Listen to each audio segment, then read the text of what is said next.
Pinocchio. Once upon a time, a carpenter picked up a strange lump of wood one day while mending a table. When he began to chip it, the wood started to moan. This frightened the carpenter and he decided to get rid of it at once, so he gave it to a friend called Geppetto, who wanted to make a puppet. Geppetto, a cobbler, took his lump of wood home, thinking about the name he would give his puppet. "I'll call him Pinocchio," he told himself. "It's a lucky name." Back in his humble basement home and workshop, Geppetto started to carve the wood. Suddenly a voice squealed. "Ooh! That hurt." Geppetto was astonished to find that the wood was alive. Excitedly he carved a head, hair, and eyes, which immediately stared right at the cobbler. But the second Geppetto carved out the nose, it grew longer and longer, and no matter how often the cobbler cut it down to size, it just stayed a long nose. The newly cut mouth began to chuckle, and when Geppetto angrily complained, the puppet stuck out his tongue at him. That was nothing, however. When the cobbler shaped the hands, they snatched the good man's wig, and the newly carved legs gave him a hearty kick. His eyes brimming with tears, Geppetto scolded the puppet. "You naughty boy! I haven't even finished making you, yet you've no respect for your father." Then he picked up the puppet and, a step at a time, taught him to walk. But the minute Pinocchio stood upright, he started to run about the room, with Geppetto after him. Then he opened the door and dashed into the street. Now, Pinocchio ran faster than Geppetto, and though the poor cobbler shouted, "Stop him! Stop him!" none of the onlookers, watching in amusement, moved a finger. Luckily, a policeman heard the cobbler's shouts and strode quickly down the street. Grabbing the runaway, he handed him over to his father. "I'll box your ears," gasped Geppetto, still out of breath. Then he realized that was impossible, for in his haste to carve the puppet, he had forgotten to make his ears. Pinocchio had got a fright at being in the clutches of the police, so he apologized and Geppetto forgave his son. Indeed, the minute they reached home, the cobbler made Pinocchio a suit out of flowered paper, a pair of bark shoes and a soft bread hat. The puppet hugged his father. "I'd like to go to school," he said, "to become clever and help you when you're old." Geppetto was touched by this kind thought. "I'm very grateful," he replied, "but we haven't enough money even to buy you the first reading book." Pinocchio looked downcast, then Geppetto suddenly rose to his feet, put on his old tweed coat and went out of the house. Not long after he returned carrying a first reader, but minus his coat. It was snowing outside. "Where's your coat, father?" "I sold it." "Why did you sell it?" "It kept me too warm." Pinocchio threw his arms round Geppetto's neck and kissed the kindly old man. It had stopped snowing and Pinocchio set out for school with his first reading book under his arm. He was full of good intentions. "Today I want to learn to read. Tomorrow I'll learn to write and the day after to count. Then I'll earn some money and buy Geppetto a fine new coat. He deserves it." 4. The sudden sound of a brass band broke into the puppet's daydream and he soon forgot all about school. He ended up in a crowded square where people were clustering round a brightly colored booth. "What's that?" he asked a boy. "Can't you read? It's the Great Puppet Show. How much do you pay to go inside?" "4 pence." "Who'll give me 4 pence for this brand new book?" Pinocchio cried. A nearby junk seller bought the reading book and Pinocchio hurried into the booth. Poor Geppetto! His sacrifice had been quite in vain. Hardly had Pinocchio got inside, when he was seen by one of the puppets on the stage who cried out, "There's Pinocchio! There's Pinocchio! Come along! Come up here with us! Hurrah for brother Pinocchio!" cried the puppets. Pinocchio went on stage with his new friends, while the spectators below began to mutter about uproar. Then out strode Giovanni, the puppet master, a frightful-looking man with fierce bloodshot eyes. "What's going on here? Stop that noise! Get in line, or you'll hear about it later." That evening, Giovanni sat down to his meal, but when he found that more wood was needed to finish cooking his nice chunk of meat, he remembered the intruder who had upset his show. "Come here, Pinocchio. You'll make good firewood." The poor puppet started to weep and plead. "Save me, father. I don't want to die. I don't want to die." When Giovanni heard Pinocchio's cries, he was surprised. "Are your parents still alive?" he asked. "My father is, but I've never known my mother," said the puppet in a low voice. The big man's heart melted. "It would be beastly for your father if I did throw you into the fire. But I must finish roasting the mutton. I'll just have to burn another puppet. Men, bring me Harlequin, trust." When Pinocchio saw that another puppet was going to be burned in his place, he wept harder than ever. "Please don't, sir. Oh, sir, please don't. Don't burn Harlequin." "That's enough," boomed Giovanni in a rage. "I want my meat well cooked." "In that case," cried Pinocchio defiantly, rising to his feet, "burn me. It's not right that Harlequin should be burnt instead of me." Giovanni was taken aback. Well, well," he said. "I've never met a puppet hero before." Then he went on in a milder tone. "You really are a good lad. I might indeed." Hope flooded Pinocchio's heart as the puppet master stared at him. Then at last the man said, "All right. I'll eat half raw mutton tonight, but next time, somebody will find himself in a pickle." All the puppets were delighted at being saved. Giovanni asked Pinocchio to tell him the whole tale, and feeling sorry for kind-hearted Geppetto, he gave the puppet 5 gold pieces. "Take these to your father," he said. "Tell him to buy himself a new coat, and give him my regards." Pinocchio cheerfully left the puppet booth after thanking Giovanni for being so generous. He was hurrying homewards when he met a half-blind cat and a lame fox. He couldn't help but tell them all about his good fortune, and when the pair set eyes on the gold coins, they hatched a plot, saying to Pinocchio, "If you would really like to please your father, you ought to take him a lot more coins. Now, we know of a magic meadow where you can sow these 5 coins. The next day, you will find they have become 10 times as many." "How can that happen?" asked Pinocchio in amazement. "I'll tell you how," exclaimed the fox. "In the land of owls lies a meadow known as Miracle Meadow. If you plant 1 gold coin in a little hole, next day you will find a whole tree dripping with gold coins." Pinocchio drank in every word his 2 friends uttered, and off they all went to the Red Shrimp Inn to drink to their meeting and future wealth. After food and a short rest, they made plans to leave at midnight for Miracle Meadow. However, when Pinocchio was wakened by the innkeeper at the time arranged, he found that the fox and the cat had already left. All the puppet could do then was pay for the dinner, using 1 of his gold coins, and set off alone along the path through the woods to the magic meadow. Suddenly, "Your money or your life!"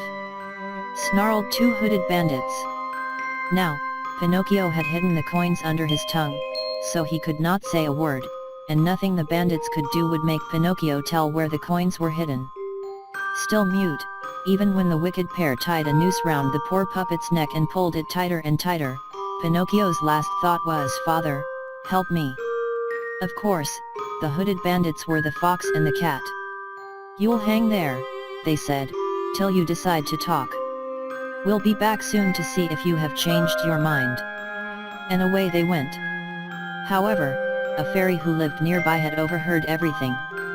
From the castle window, the turquoise fairy saw a kicking puppet dangling from an oak tree in the wood. Taking pity on him, she clapped her hands 3 times and suddenly a hawk and a dog appeared. "Quickly," said the fairy to the hawk. "Fly to that oak tree and with your beak snip away the rope round the poor lad's neck." To the dog she said, "Fetch the carriage and gently bring him to me." In no time at all, Pinocchio, looking quite dead, was lying in a cozy bed in the castle, while the fairy called 3 famous doctors, Crow, Owl, and Cricket. A very bitter medicine, prescribed by these 3 doctors, quickly cured the puppet. Then as she caressed him, the fairy said, "Tell me what happened." Pinocchio told her his story, leaving out the bit about selling his first reading book, but when the fairy asked him where the gold coins were, the puppet replied that he had lost them. In fact, they were hidden in one of his pockets. All at once, Pinocchio's nose began to stretch, while the fairy laughed. "You've just told a lie. I know you have, because your nose is growing longer." Blushing with shame, Pinocchio had no idea what to do with such an ungainly nose, and he began to weep. However, again feeling sorry for him, the fairy clapped her hands and a flock of woodpeckers appeared to peck his nose back to its proper length. "Now, don't tell any more lies," the fairy warned him, "or your nose will grow again. Go home and take these coins to your father." Pinocchio gratefully hugged the fairy and ran off homewards. But near the oak tree in the forest, he bumped into the cat and the fox. Breaking his promise, he foolishly let himself be talked into burying the coins in the magic meadow. Full of hope, he returned next day, but the coins had gone. Pinocchio sadly trudged home without the coins Giovanni had given him for his father. After scolding the puppet for his long absence, Geppetto forgave him and off he went to school. Pinocchio seemed to have calmed down a bit. But someone else was about to cross his path and lead him astray. This time, it was Carlo, the lazy bones of the class. "Why don't you come to Toyland with me?" he said. "Nobody ever studies there and you can play all day long." "Does such a place really exist?" asked Pinocchio in amazement. "The wagon comes by this evening to take me there," said Carlo. "Would you like to come?" Forgetting all his promises to his father and the fairy, Pinocchio was again heading for trouble. Midnight struck, and the wagon arrived to pick up the 2 friends, along with some other lads who could hardly wait to reach a place where schoolbooks and teachers had never been heard of. 12 pairs of donkeys pulled the wagon, and they were all shod with white leather boots. The boys clambered into the wagon. Pinocchio, the most excited of them all, jumped onto a donkey. "Toyland, here we come." Now Toyland was just as Carlo had described it. The boys all had great fun and there were no lessons. You weren't even allowed to whisper the word school, and Pinocchio could hardly believe he was able to play all the time. "This is the life," he said each time he met Carlo. "I was right, wasn't I?" exclaimed his friend, pleased with himself. "Oh, yes Carlo. Thanks to you I'm enjoying myself. And just think, teacher told me to keep well away from you." One day, however, Pinocchio awoke to a nasty surprise. When he raised a hand to his head, he found he had sprouted a long pair of hairy ears, in place of the sketchy ears that Geppetto had never got round to finishing. And that wasn't all. The next day, they had grown longer than ever. Pinocchio shamefully pulled on a large cotton cap and went off to search for Carlo. He too was wearing a hat, pulled right down to his nose. With the same thought in their heads, the boys stared at each other, then snatching off their hats, they began to laugh at the funny sight of long hairy ears. But as they screamed with laughter, Carlo suddenly went pale and began to stagger. "Pinocchio, help! Help!" But Pinocchio himself was stumbling about and he burst into tears. For their faces were growing into the shape of a donkey's head and they felt themselves go down on all fours. Pinocchio and Carlo were turning into a pair of donkeys. And when they tried to groan with fear, they brayed loudly instead. When the Toyland wagon driver heard the braying of his new donkeys, he rubbed his hands in glee. "There are 2 fine new donkeys to take to market. I'll get at least 4 gold pieces for them." For such was the awful fate that awaited naughty little boys that played truant from school to spend all their time playing games. Carlo was sold to a farmer, and a circus man bought Pinocchio to teach him to do tricks like his other performing animals. It was a hard life for a donkey. Nothing to eat but hay, and when that was gone, nothing but straw. And the beatings. Pinocchio was beaten every day till he had mastered the difficult circus tricks. One day, as he was jumping through the hoop, he stumbled and went lame. The circus man called the stable boy. "A lame donkey is no use to me," he said. "Take it to market and get rid of it at any price."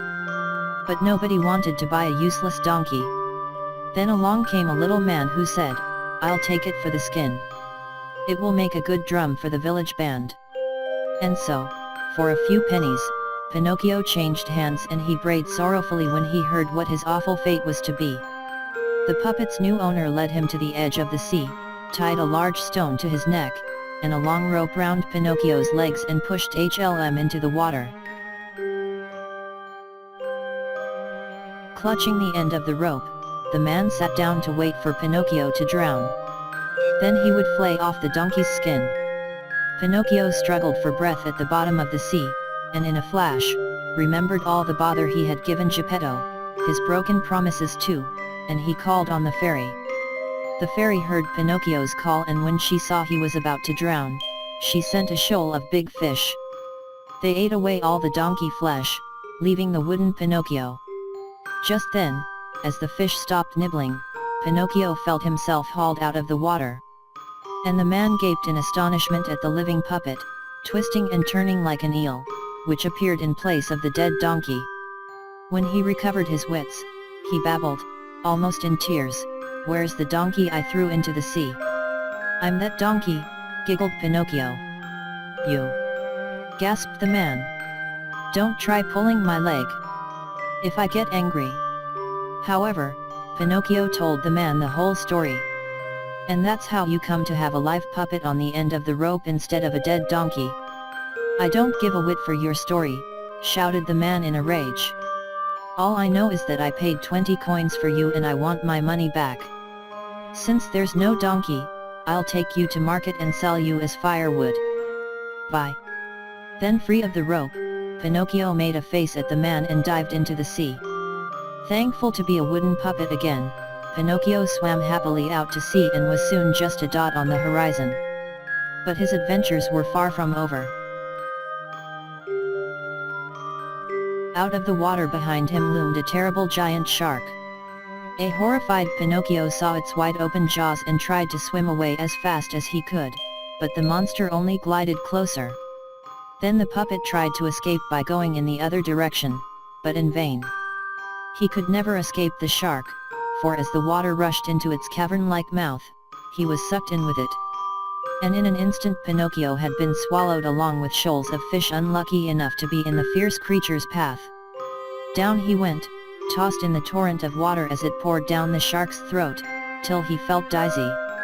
When Pinocchio came to his senses, he was in darkness. Over his head, he could hear the loud heave of the shark's gills. On his hands and knees, the puppet crept down what felt like a sloping path, crying as he went, "Help! Help! Won't anybody save me?" Suddenly, he noticed a pale light and, as he crept towards it, he saw it was a flame in the distance. On he went, till, "Father! It can't be you! Pinocchio! Son! It really is you!" Weeping for joy, they hugged each other and, between sobs, told their adventures. Geppetto stroked the puppet's head and told him how he came to be in the shark's stomach. "I was looking for you everywhere. When I couldn't find you on dry land, I made a boat to search for you on the sea. But the boat capsized in a storm, then the shark gulped me down. Luckily, it also swallowed bits of ships wrecked in the tempest, so I've managed to survive by getting what I could from these." "Well, we're still alive," remarked Pinocchio, when they had finished recounting their adventures. "We must get out of here." Taking Geppetto's hand, the pair started to climb up the shark's stomach, using a candle to light their way.